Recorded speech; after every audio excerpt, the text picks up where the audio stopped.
Right now, a kitchen table conversation in Cannon Falls. Lieutenant Governor Peggy Flanagan is speaking with voters at Byllesby Park on her latest tour stop.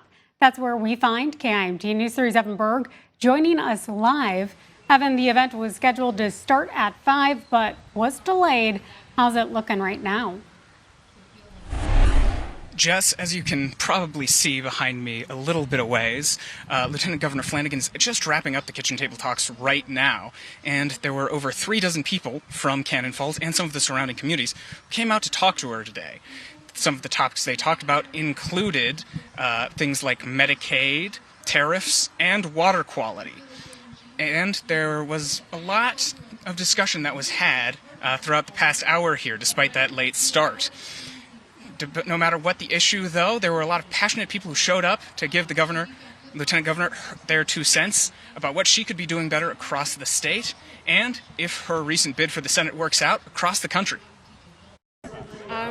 Anything from Medicaid for, the older generation of my family to health care for myself as a farmer. I want to talk to her about clean water for everybody. I found out, I came there for the fish, and I find out they can't drink their water.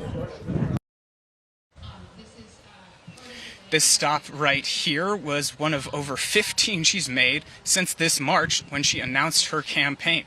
The Lieutenant Governor, as you can see, is still wrapping things up here, and I hope to be able to speak with her after her speech so we can get more about what she's been learning at 10.